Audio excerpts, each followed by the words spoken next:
اگر انسان روحانی طور پر تندرست نہ ہو، روح بھی اپنی غذا مانگتی ہے، تو انسان بے چین رہتا ہے، بے قرار رہتا ہے۔ ہمارے ہاں یہ مسئلہ ہے کہ سارا وقت لوگوں کا نا اپنے ظاہر کو سنوارنے میں لگ جاتا ہے، اور بڑا وقت لگاتے ہیں لوگ، لیکن باطن اپنی جگہ پہ پریشان ہوتا ہے۔ بڑے بڑے جبے کبے اور بڑے بڑے قیمتی لباس کے پیچھے جو روح ہوتی ہے وہ پریشان ہوتی ہے۔ صاحب رسالہ قشیریہ امام قشیری فرمایا کرتے تھے کہ میں نے بڑے سارے لوگ دیکھے ہیں جو تن کے بڑے اجلے ہیں پر من سے بڑے ہی پریشان ہیں، تکلیف میں۔ نبی کریم صلی اللہ تعالی علیہ وسلم نے ہمیں جو دین عطا فرمایا نا، یہ روحانی دین ہے، یہ روحانی دین ہے۔ قرآن اور سنت کے اندر جتنے ارشادات ہیں نا، وہ ہماری روح سے بات کرتے ہیں، ہمارے باطن سے کلام کرتے ہیں۔ کبھی کوئی عالم، کوئی صوفی، کوئی درویش کوئی بات کر رہا ہوتا ہے نا، تو مجھے یوں لگ رہا ہوتا ہے کہ میری کر رہا ہے، اس لیے کہ وہ بات اس طبیب اعظم کی کر رہے ہوتے ہیں جو دلوں کے طبیب بن کے تشریف لائے ہیں۔ یاد رکھیں اس بات کو۔ قرآن مجید نے یہ فرمایا ہے کہ ہم نے تمہیں نبی پاک صلی اللہ علیہ وسلم دیے ہیں، یہ رسول تمہیں دیے ہیں، تم پر ہماری آیتیں پڑھیں گے اور تمہیں پاک کر دیں گے۔ یتلو علیکم آیاتنا ویزکیکم، تم پر ہماری آیتیں تلاوت کریں گے اور تمہیں پاک کر۔ روحانی زندگی جو ہے نا، روحانی زندگی، اپنی روحانی زندگی، آپ کو پتہ ہے جس آدمی کو ڈاکٹر کہہ دینا کہ تو بیمار ہے، دوائی پابندی سے کھائے گا تو ٹھیک ہوگا، اس نے 2 تھیلیاں دوائی کی بنائی ہوتی ہیں، ایک گھر میں پڑی ہوتی ہے اور ایک اس نے گاڑی میں رکھی ہوتی ہے کہ دوائی میں نے کھانی ہے، نہ کھائی تو میں بیمار ہو جاؤں گا۔ ہم پتہ کیا کرتے ہیں، جسم کو خوراک دیتے رہتے ہیں، روح ہماری پیاسی رہتی ہے۔ روح کی پیاس کیسے بجھتی ہے؟ قرآن پاک پڑھنے سے، ذکر کرنے سے۔ ادھر دیکھیں میری طرف، روح کی پیاس بجھتی ہے نبی کریم علیہ السلام کی نعت کو سن کر دل میں اتارنے سے۔ وہ والا جھوم نہیں جو نعت خواں کہتا ہے جھومو، تو ہم نے بھی تھوڑا تھوڑا جھوم لیا، پتہ کوئی نہیں وہ کیا کہہ رہا ہے، اور میرا کئی دفعہ نعت خواں سے بھی پوچھنے کو دل کرتا ہے کہ ویسے تجھے پتہ ہے تو کیا کہہ رہا ہے؟ سب نہیں پتہ ہوتا الا ماشاءاللہ، وہ بھی کہتا جا رہا ہے اور جھومنے والے بھی۔ چلے یہ جھومنا بھی خالی نہیں نفع والا ہی ہے، پر یہ ہے کہ وہ روح میں اتر جاتی ہے نا جب نعت شریف روح میں، پھر وہ دل سے باتیں کرتی ہے۔ یہ صوفیاء کو سرکار کی زیارت ہوتی تھی بڑی زیادہ، تو آج کل بہت سارے لوگ اس پر بھی اعتراض کرتے ہیں، وہ کہتے ہیں جی اتنی زیارت کیسے ہوتی تھی؟ تو میں کہتا ہوں یار بڑی سادی سی بات ہے، جو آدمی گاڑی چلاتا ہے رات کو خواب میں بھی گاڑی چلاتا ہے، یہ بات آپ کی عقل میں آتی ہے کہ نہیں آتی؟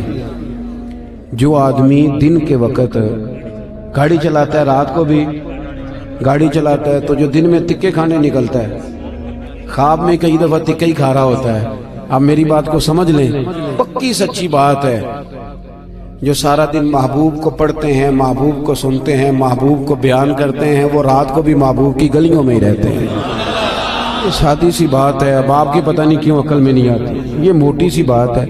چرخہ جو بی بی دن کو چلاتی تھی، اگر اسے چرخہ نظر آ سکتا ہے تو امام سیوطی سارا دن حضور کی حدیثیں لکھتے تھے تو رات کو سرکار کی زیارت بھی کر لیتے تھے۔ ہماری جب روحانی زندگی مضبوط ہوتی ہے نا، تو پھر ایک کام اور ہوتا ہے۔ قرآن مجید نے کہا کہ وَالْآخِرَةُ خَيْرٌ وَأَبْقَىٰ، آخرت تمہارے لیے بہتر بھی ہے اور باقی رہنے والی بھی ہے۔ روحانی زندگی کا تعلق انسان کی آخرت کے ساتھ ہوتا ہے، وہ پھر تھوڑے تھوڑے کام نہ آخرت کے لیے بھی کرنے شروع کر دیتا ہے، یہ بھی اس کی روحانی زندگی کا حصہ ہوتا ہے۔ ورنہ تو ہمارے بہت سارے دینی کاموں میں بھی دنیا شامل ہوتی ہے، بہت سارے دینی کاموں میں۔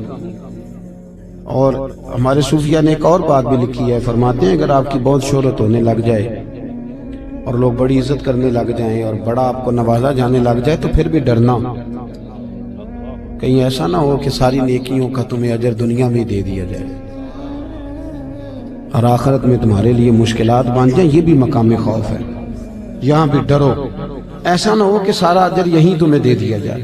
میرے بھائی غور کریں، روحانی زندگی، آپ نے نا، آپ کا ایک بینک اکاؤنٹ ہوتا ہے، آپ کو پتا ہوتا ہے کہ اب میرے پاس کتنے پیسے ہیں، یعنی جس کی جیب میں جو کچھ ہوتا ہے نا اس نے پورا گنا ہوا ہوتا ہے. اور ہم بڑے سیانے ہیں, اب تو ہم نے ربڑ رکھے ہوئے ہیں, 50 والے نوٹ کو علیحدہ چڑھاتے ہیں, 100 والے کو, بڑے سمجھدار ہیں. رات کو گن کے سوتے ہیں کئی لوگ, سویرے پھر گننا شروع کر دیتے ہیں, شاید بڑھ گئے ہوں. یہ ہمیں پتہ ہوتا ہے کہ ہماری جیب میں کیا, میرے مکان کی ویلیو کیا ہو گئی ہے, کتنے کا خریدا تھا, اب کیا ریٹ ہے, مجھے پتہ ہوتا ہے نا سارا. اسی طرح ہمیں یہ بھی پتہ ہوتا ہے کہ میں نے آخرت کے لیے کیا جمع کیا ہوا ہے, ہمیں پتہ ہوتا ہے. بھولے بن جائیں, چلو کئی دفعہ کوئی جھوٹ بول کے اپنے آپ کو تسلی دیتے ہیں, بات الگ ہے, پر ہمیں خبر ہوتی ہے کہ میں نے آخرت کے لیے کیا جمع کیا. نبی کریم صلی اللہ تعالی علیہ وسلم کے جو غلام تھے وہ اپنی روحانی زندگی پر, روح پر بڑی سخت توجہ دیتے تھے, بڑی سخت ان کی توجہ ہوتی. حضرت عبداللہ بن حنظلہ رضی اللہ تعالیٰ عنہ اپنے گھر سے روتے ہوئے نکلے اور رستے میں شور مچا رہے ہیں, معاذ اللہ حنظلہ تو منافق ہو گیا. رستے میں جناب ابو بکر صدیق سے ملاقات ہوئی تو شور کر رہے ہیں, کہتے میں تو منافق ہو گیا. نے فرمایا کیا ہوا؟ کہنے لگا ابو بکر عجیب حال ہے نا کہ جب میں نبی پاک صلی اللہ علیہ وسلم کی بارگاہ میں ہوتا ہوں تو میرا نماز کو بھی جی چاہتا ہے, ذکر کو بھی جی چاہتا ہے, تلاوت کو بھی, میں دین کے قریب ہوتا ہوں, نکل کے آتا ہوں تو پھر دنیا داری. تو یہ تو 2 رنگ ہیں میرے دل کے, یہ 2 رنگ ہے, ایک ہونا چاہیے تھا. حضرت صدیق اکبر کہنے لگے یہ جو تیرا معاملہ یہ تو بہت سارے لوگوں کا ہے, چل نہ تیرے بہانے میں سب کا مسئلہ حل کرا کے لاتا ہوں. وہ کئی دفعہ بات ایک کرتا ہے تو بگڑی کئیوں کی بن جاتی ہے, چل نہ بہانہ تیرا لگاتے ہیں اور مسئلہ سب کا حل کراتے ہیں. حضرت ابو بکر صدیق رضی اللہ تعالیٰ عنہ لے کے آئے, حضرت حنظلہ رضی اللہ تعالیٰ عنہ کو لا کے کھڑا کیا, یا رسول اللہ صلی اللہ علیہ وسلم ان کی بات سنیں. وہ عرض کرنے لگے حضور میں تو منافق ہو گیا. حضور نے فرمایا کیوں؟ عرض کی یا رسول اللہ جب آپ کے پاس ہوتا ہوں تو رنگ اور ہوتا ہے اور دنیا کے پاس جاتا ہوں تو رنگ. آپ نے میری بات کو سمجھنا ہے کہ عرض کر رہا ہوں. یہ بہت سارے محدثین نے روایت لکھی ہے, پر امام سیوطی نے در منصور میں ذرا کھول کھول کے لکھی ہے اور بڑے اس کے پہلو بیان فرمائے. فرماتے ہیں کہ نبی کریم صلی اللہ تعالی علیہ وآلہ وسلم نے ارشاد فرمایا حنظلہ یہ جو تمہارے اندر احساس پیدا ہوا ہے نا کہ میرا رنگ ایک ہونا چاہیے اور اس طرح ہونا چاہیے جس طرح میں حضور کی بارگاہ میں ہوتا ہوں تو میرا رنگ ہوتا ہے, وہی کیفیت ہونی چاہیے. فرمایا یہ جو تمہیں احساس پیدا ہوا ہے یہی تو ایماندار ہونے کی علامت ہے, یہ علامت ہے کہ تمہارے اندر ایمان ہے, تم چاہتے ہو کہ میری روح بدل جائے. میں سب اور جب یہ احساس ہی نکل جائے. علامہ اقبال نے بڑی پریشانی کے ساتھ کہا کہ مصیبت یہ ہے کہ اب کارواں کے دل سے احساس زیاں جاتا رہا, اب احساس ہی نہیں کہ میں نیک ہو جاؤں. میری طرح کے کئی لوگ بن کے بیٹھ گئے ہیں کہ ہم نیک ہیں, کہ ترقی رک جاتی ہے, ایک وقت پہ آ کے سمجھ لیتے ہیں. حضرت عمر فاروق کے پاس ایک شخص نے آ کے کہا تھا مسند امام احمد بن حنبل میں, حضور میں تقریر کرنا چاہتا ہوں. فرمایا نہ کرنا. اس نے عرض کی امیر المومنین میں پڑھا لکھا ہوں, میں واز کہہ سکتا ہوں, میرے اندر شرائط پائی جاتی. فرمایا نہ کہنا. عرض کی حضور کیوں؟ تبلیغ کروں گا, واز و نصیحت کروں گا.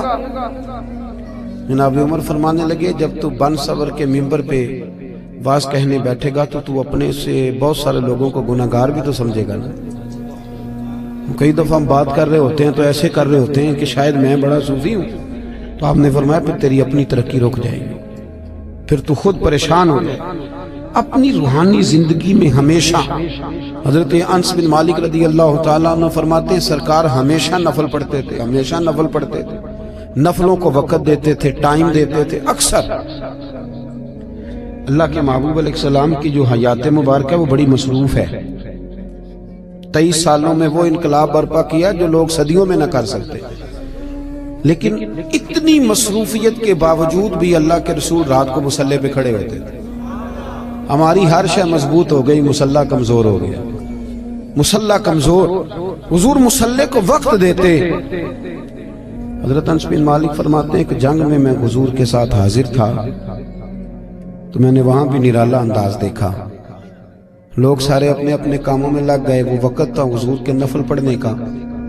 تو میری اچانک نظر پڑی تو اللہ کے نبی گھوڑے پر ہی نفل ادا کر رہے, بیٹھے بیٹھے نماز ادا کر رہے ہیں. وہ اپنے معاملات میں کبھی فرق آنے نہیں دی. ہمیشہ ہم لوگ کہہ دیتے ہیں, آپ لوگ سن لیتے ہیں, آج کل لوگوں کے پیروں میں ورم کوئی نہیں آتا. اب تو اتنا چلتے کوئی نہیں. اب تو بچے سے کہیں چونک سے ماچس لے آ تو کہتا ہے لاؤ موٹر سائیکل کی چابی. اب کہاں ورم آتا ہے صاحب؟ یہ دور ختم ہو گیا جب کبھی بہت چلتے تھے لوگ. اب تو حاجیوں کو بھی ورم نہیں آتا, اس لیے کہ حاج بھی زیادہ تر اے سی والی بس میں ہی ہو جاتا ہے سارے کا سارا. اب تو وقوف عرفات بھی لوگ بسوں میں کر لیتے ہیں, اللہ ماشاءاللہ وہیں بیٹھے رہتے. اور ہمارے محدثین نے یہ لکھا تھا کہ اپنی جگہ نہ چھوڑنا, وقوف کا معنی ٹھہرنا, ٹھہرے رہنا جب تک اذان نہ ہو. لیکن وہ ٹور آپریٹر کہتا ہے کہ آدھا گھنٹہ رہ گیا بس میں بیٹھو, تو سیٹیں پکڑنے والے ٹائم سے چلے جاتے ہیں. حالانکہ وہاں ٹھہرنا تھا, رکنا تھا. اب کہاں لوگ چلتے ہیں, حج میں بھی پیروں میں ورم نہیں آتا, کہیں بھی چھالا نہیں بنتا, کہیں بھی نہیں ٹوٹتا. آپ نے کہیں سنا ہو تو سنا ہو, میں نے اپنی زندگی میں نہیں سنا کہ کسی کے پیر میں ورم آ گیا چل کے یا کوئی کام کر کے یا کوئی مشقت کر کے. پر بخاری میں نے پڑھا ہے کہ سیدہ عائشہ صدیقہ رضی اللہ تعالیٰ عنہ فرماتی ہیں کہ اللہ کے رسول اتنا لمبا قیام کرتے تھے, اتنا لمبا قیام کرتے تھے کہ قدموں میں ورم آ جاتا تھا. قدم مبارک سے یہ والی سنت کب ادا کرنی ہے, اس پہ کب چلنا ہے؟ قدموں میں ورم آ جاتا. اور جناب عائشہ صدیقہ کہتی ہیں حضور ایک ہی رکعت ایک ہی آیت بار بار پڑھتے اور ساری رات بیت گئی. یہ صحیح مسلم میں موجود, ساری رات گزر گئی نماز پڑھتے. صبح میں نے عرض کی یا رسول اللہ صلی اللہ علیہ وسلم, آپ کے صدقے اللہ اگلوں پچھلوں کو بخشے گا, تو آپ اتنی مشقت کیوں کرتے ہیں؟ اللہ نے آپ کو حبیب بنایا ہے, امام الانبیاء بنایا ہے, سید الرسل بنایا ہے, اتنی مشقت. حضور نے فرمایا افلا اکون عبدا شکورا. عائشہ تو نے بتایا نا کہ اللہ نے مجھے بڑی نعمتیں دی ہیں, تو بتا میں اپنے رب کا شکر گزار بندہ نہ بنوں. ہم نے کب بننا ہے جی شکر گزار بندہ؟ اور ایک بات اور ذہن میں رکھیں, جب بندہ روحانی زندگی اپنی مفلوج کر بیٹھتا ہے نا, اس کی توجہ نہیں نہ نفل سے, نہ ذکر سے, نہ عبادت سے. بڑے میری طرح کے سیانے بندے کو آپ بٹھائیں حجرے میں, اسے کہیں آج کل کون کون مولوی خراب چل رہا ہے, تو 1500-2000 مولویوں کے وہ نام بتا دے گا. کون کون سی جماعتوں میں کیا کیا خامیاں معاذ اللہ ساری گنوا دے گا. توجہ ہے میری بات پر؟ اور جب عصر کی نماز کا ٹائم ہو جائے گا نا میٹنگ کے اندر, تو امام صاحب کہیں گے بھی نماز کا ٹائم ہو گیا, تو ان میں نا 75% لوگوں کو کام یاد آ جائے گا. کچھ ہوں گے اس میں سے 50% جو کہیں گے اسی محلے والی مسیتیں پڑھنی جا کے, باقیوں کا کام. اور آپ تسبیح دے دیں کہ زیادہ نہیں, صرف 5 تسبیح درود شریف کی پڑھو. نہیں پڑھ پاتے. کیوں نہیں دل لگتا ہمارا مصلی سے؟ کیوں نہیں توجہ جاتی ہماری؟ کدھر گیا وہ ہمارا ذوق شوق؟ وہ کدھر گئی ہماری توانائی؟ رسول کریم صلی اللہ تعالیٰ علیہ وآلہ وسلم نے نا حضرت عبداللہ ابن مسعود رضی اللہ تعالیٰ عنہ کو بلا کے فرمایا مجھے قرآن سناؤ, اور حضرت ابی بن کعب کو جا کے کہا کہ میں تجھے سنانے آیا ہوں. نبی کریم صلی اللہ علیہ وسلم کسی سے سنتے, کسی کو سناتے, یہ ذوق رکھتے, تلاوت کا ذوق. حضرت ابو سعید خدری رضی اللہ تعالیٰ عنہ تلاوت کر رہے تھے, حضور تشریف لے, اور میرے بھائی یہ بھی سنت ہے میرے نبی پاک کی, کسی سے قرآن پاک سننا یہ بھی رسول پاک کی. اب آپ تھوڑے ڈھیلے ڈھیلے پڑ گئے, یہ کون سا ہلکا ہلکا ایسے ایسے کر رہے ہیں بھائی, یہ بھی عنوان ہے, یہ بھی حضور کی سنت ہے. میں تو ترس ہی گیا ہوں. ابھی قاری صاحب نے قرآن شریف پڑھا ہے, ترجمہ بتایا ہے. نعت ہمارا ایمان ہے, نعت میں ہماری جان ہے, بغیر نعت کے ہم باچی نہیں سکتے. اور میرا سوال یہ ہے کہ پرچیاں آتی ہیں, رک کے آتے ہیں نعت خانوں کو کہ یہ بھی نعت سنائیں. قاری صاحب کو روکا کیوں نہیں آیا کہ فلانی صورت بھی سنائیں؟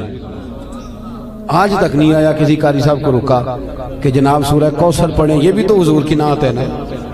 آنا چاہیے نا رکا, سورۃ الضحیٰ کی تلاوت کریں, یہ بھی تو حضور کی نعت ہے نا. سورہ علم نشرہ بھی حضور کی نعت ہے کہ نہیں؟ سورہ یاسین, سورہ محمد, یہ ساری حضور کی, پورا قرآن ہی نبی پاک کی تعریف.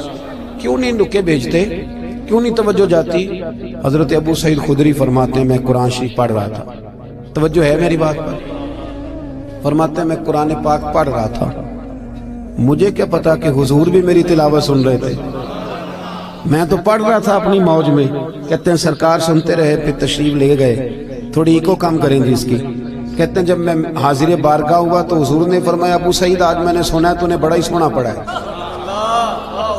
مجھے بڑا پسند ہے۔ ویسے ریاکاری منع ہے، ویسے کسی کو دکھانے کے لیے منع ہے، پر یہاں حضرت ابو سعید نے نیا رنگ بیان کیا، کہنے لگے حضور مجھے تو پتہ ہی نہیں تھا آپ سن رہے ہیں، ورنہ میں نے تو اور بنا بنا کے پڑھنا تھا، ذرا بنا بنا کے پڑھنا تھا، بنا بنا کے، بنا بنا۔ مجھے بات یاد آ گئی، حضرت ابو سعید خدری، یہ شاگرد جو ہے نا کسی کے بھی، میرے بھی ہیں کچھ شاگرد محفل میں، پر آج کل شاگردوں کے لیے دعا بڑی کرنی پڑتی ہے، کیونکہ وہ قول پہ عمل کم ہی کرتے ہیں، دعا ہی ہے ان کو لگ جائے تو اللہ ماشاءاللہ۔ تو حضرت ابو سعید خدری رضی اللہ تعالیٰ عنہ، یہ شاگرد ذرا توجہ کریں، شاگرد ذرا خیال فرمائیں۔ حضرت ابو سعید خدری رضی اللہ تعالیٰ عنہ فرماتے ہیں کہ مجھے بات یاد آ گئی چلتے چلتے، یہ بھی روحانی زندگی کی باتیں، فرماتے ہیں چلتے چلتے نا ہم سفر کر رہے تھے تو ایک جگہ رات کو پڑاؤ کیا۔ طریقہ یہ تھا اس زمانے میں سفر کرنے کا کہ جہاں آبادی ہوتی تھی لوگ اس کے بیچ سفر کرتے تھے، اس کے وہاں آرام کرتے تھے، اور جنگل ہوتا تھا وہاں سفر کرتے رہتے تھے۔ کئی دفعہ زیادہ رات کو بھی جا کے کوئی آبادی نظر آتی تو کوشش کرتے تھے کہ پڑاؤ آبادی میں کریں رات کا، تاکہ کوئی درندے وغیرہ تنگ نہ کرے۔ کہتے ہیں قبیلے کے پاس ایک گاؤں میں ہم نے پڑاؤ کیا تو بھوک بھی بڑی تھی، پیاس بھی بڑی تھی۔ قبیلے والوں سے کہا یار پانی پلا دو، کوئی کھانے پینے کی چیز دے دو۔ انہوں نے کہا جی آپ کو نہیں دینی، اسلام کے بڑے دشمن تھے معاذ اللہ، توجہ ہے میری بات پر، آپ کو نہیں دیں گے۔ اچھا جی نہ دی انہوں نے۔ آدھی رات کا وقت ہوا تو حضرت ابو سعید خدری کہتے ہیں میں قیادت کر رہا تھا قافلے کی، تو ایک بندہ دوڑا دوڑا آیا، کہنے لگا کوئی دم درود کر لیتے ہو؟ اب تو یہ کام بڑا آسان ہے نا، تو اس کاروبار پہ آپ کو پتہ ہے انویسٹمنٹ ہی کوئی نہیں ہوتی، نفع ہی نفع ہے جتنا مرضی کما لے۔ کوئی دم درود کر لیتے ہو؟ تو حضرت ابو سعید خدری کہنے لگے میں نے کہا کر لیتے ہیں۔ کہنے لگے چلو، پھر ہمارے سردار کو بچھو لڑ گیا۔ یہ روایت یہ حدیث بخاری میں بھی موجود ہے اپنی اصل کے لحاظ، اور باقی بھی بہت ساری کتب حدیث میں پائی جاتی ہے روایات کے الفاظ کے اختلاف کے ساتھ۔ حضرت ابو سعید خدری رضی اللہ تعالیٰ عنہ فرماتے ہیں میں نے ان سے کہا بھائی کیا ہوا؟ کہنے لگے بچھو لڑ گیا۔ ایک روایت یہ کہ سردار کو، ایک یہ کہ سردار کی بیٹی کو۔ تو جناب ابو سعید خدری سے کہنے لگے دم کر دو کیا؟ فرمانے لگے دم تو کر دوں گا پر پیسے لگیں گے، تم نے جو کہا تھا کہ تمہیں روٹی نہیں دینی، تو جو اس طرح کا ہو اس سے تو کر لینا چاہیے نا۔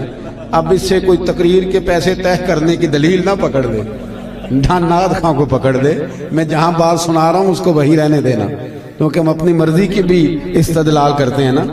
حضرت ابو سعید خدری کہنے لگے میاں پیسے لگیں گے۔ اب بندہ جب الجھ جاتا ہے تو پھر سارے پیسے دیتا ہے۔ اب وہ الجھے ہوئے تھے، پھنسے ہوئے تھے، کیا کرتے؟ کہنے لگے جتنے مرضی لینا، ساتھ تو چلو۔ حضرت ابو سعید خدری رضی اللہ تعالیٰ عنہ فرماتے میں ساتھ گیا، میں نے کچھ پڑھ کے پھونکا، شفا اللہ نے دے دی، شفا اللہ نے دے دی۔ وہ کہنے لگے جی بتائیں کیا لیں گے؟ میں نے کہا پہلے میرے سارے قافلے کو روٹی کھلاؤ، اور پھر 40 بکریاں لوں گا ایک دم کرنے کی۔ اے ریٹ دیکھا جا ذرا، کتنی بکریاں؟ اللہ آپ کو جزائے خیر عطا فرمائے، اللہ آپ کو برکت دے۔ میں نے کہا پہلے کہہ جو کوئی اس سے کوئی دلیل نہ پکڑ دے۔ اب حدیث آ گئی ہے تو عرض تو کرنی ہے نا۔ حضرت ابو سعید خدری کہتے ہیں کہ روٹی بھی کھائی، پانی بھی لیا، 40 بکریاں بھی لی۔ اب صحابہ میں اختلاف ہو گیا، کچھ کہنے لگے لینی چاہیے تھی، کچھ کہنے لگے نہیں لینی چاہیے تھی۔ رائے کا اختلاف صحابہ میں بھی۔ ہمارے ہاں مصیبت یہ ہے کہ رائے کے اختلاف کو مخالفت بنا لیا جاتا ہے۔ اہل حق کے اندر جو اختلاف ہوتا ہے وہ تو رحمت ہوتا ہے، لیکن جرت نہیں کسی کی کہ ہماری رائے کے خلاف کو بندہ رائے، ہم تو اڑے ہوئے ہیں، بڑی بڑی چھوٹی چیزوں پہ اڑ جاتے ہیں۔ بہرحال اختلاف ہو گیا کہ لینی چاہیے تھی کہ نہیں لینی چاہیے تھی۔ اب جب بحث ہونے لگی تو حضرت ابو سعید خدری کہنے لگے یار کیوں بحث کرتے، چپ کر کے سو جاؤ، یہ چند فرلانگ پہ مدینہ رہ گئے، سویرے اس بعد یہ نور میں داخل ہو جائیں گے، سرکار کی بارگاہ میں عرض کریں گے اگر تو حضور نے کہا نہ لینی چاہیے تھی تو پھر تو موج لگ گئی، اور اگر کہا نہیں لینی چاہیے تھی تو بکریاں واپس چھوڑ جائیں گے، کھانے کے پیسے دے جائیں گے، مسئلہ کیا ہے، سو جاؤ۔ حضرت ابو سعید خدری کہتے ہیں سویرے پہنچے حضور کی بارگاہ میں، اور جا کر کے نا تو میں نے ساری تفصیل عرض کی۔ کہتے ہیں جب میں سنا رہا تھا تو حضور مسکرا رہے تھے، اور اتنا مسکرا رہے تھے کہ دانتوں سے نور نکل نکل کے مسجد کی دیواریں روشن کر رہا تھا۔ حضور مسکرا کے سرکار فرمانے لگے ابو سعید مزہ بڑھایا تیری بات کا، بتا پڑھا کیا تھا؟ وہ جو اس کو آرام آ گیا تو پڑھا کیا تھا؟ میں نے کہا سونیا کیا پڑھنا تھا؟ آپ نے ایک دفعہ فرمایا تھا سورہ فاتحہ میں شفا ہے، تو میں نے پڑھ کے پھونک دی۔ آپ نے سکھایا تھا، بتایا تھا، پھونک دی، اللہ نے شفا دے دی۔ تو حضور فرمانے لگے سورۃ فاتحہ میں نے سکھائی تھی نا۔ حضور آپ نے فرمایا پھر 20 بکریاں میری 20 تمہاری، پھر آدھی میری ہے آدھی تمہاری ہے، لاؤ ادھر رکھو۔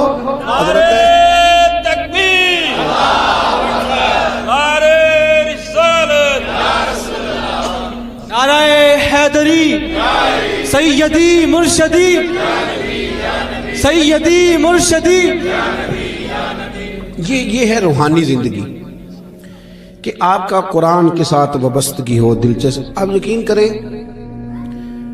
میرے پاس ایک صاحب آئے، کہنے لگے گھر میں بڑی پریشانی ہے، کچھ آوازیں آتی ہیں، تو میں نے کہا سورۃ بقرہ پڑھیں۔ کہنے لگے ایسا تھوڑی تکلیف کرے، مجھے ایک تعویذ لکھ دیں۔ میں نے کہا میں اس سے زیادہ بھی تکلیف کرنے کو تیار ہوں، پر میرے لکھے تعویذ میں کیا اثر ہوگا؟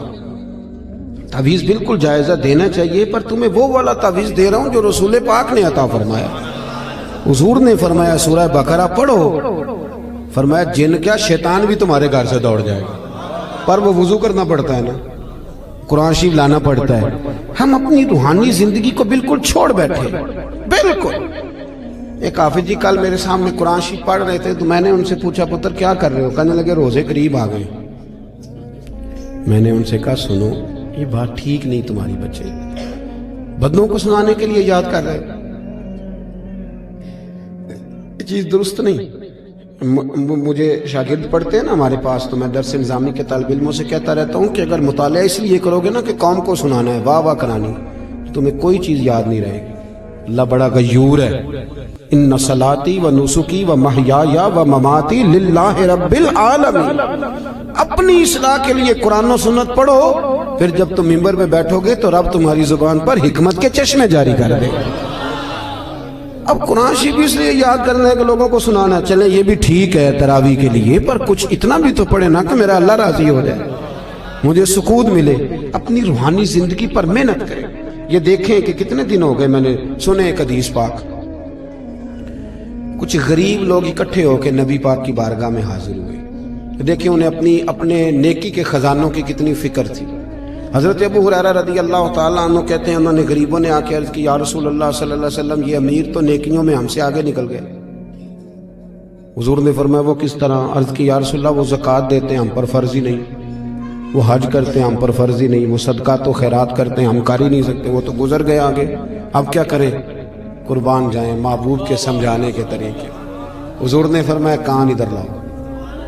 وہ غریب نا حضور کے چہرہ نور کے گرد حالہ بنا کے کھڑے ہو۔ حضور فرمانے لگے سنو کان میں بات، رات کو جب سونے لگو نا تو 33 بار سبحان اللہ پڑھا کرو، پھر 33 بار الحمدللہ پڑھا کرو، پھر 34 بار سبحان۔ دیکھیں آپ کو یاد، اس کا نام کیا ہے؟ تسبیح ہے سبحان۔ اللہ آپ کو خوش رکھے، بڑی خوشی ہوئی آپ کی زبان سے لفظ سنا۔ کہا یہ پڑھ کے سویا کرو رات کو۔ امیر جتنے بھی نیک کام کریں گے نا، تمہاری اس تسبیح کی برکت سے اللہ تمہیں سب امیروں سے زیادہ اجر عطا کرے گا۔ مشکل کام تو نہیں، سب امیروں سے۔ انہیں فکر تھی کہ وہ کہیں ہم سے آگے نہ نکل جائیں روحانی دنیا میں، نیکیاں زیادہ نہ کما لیں۔ آج کل تو رٹا یہ بنا ہوا ہے کہ دیورانی کہتی ہے اپنے شوہر سے کہ میری جیٹھانی نے فریزر نیا لے لیا، اب میرا نہیں گزارا جب تک نیا آئے نا، فوری طور پہ مجھے جدھر سے مرضی ادھار قسطوں پہ لے آ، لیکن شریکے دے نار رل کے ٹرنا پیچھے لے۔ یہ ہماری دوڑ ہے، اس سے نقصان ہوتا ہے، اس سے اخلاقی کمزوریاں جنم لیتی ہیں، اس سے آزمائش میں آپ یہ دیکھیں کہ وہ جو میرا پیچھے خزانہ ہے نیکیوں کا جو خزانہ ہے، اس میں آج کل کیا ہے؟ میری زبان کہیں ایسا تو نہیں کہ باقی ہر جگہ چلتی ہے صرف ذکر میں نہیں چلتی، میرا سر باقی سارے کام کرتا ہے صرف اللہ کی بارگاہ میں صحیح نہیں۔ یہ غور کریں۔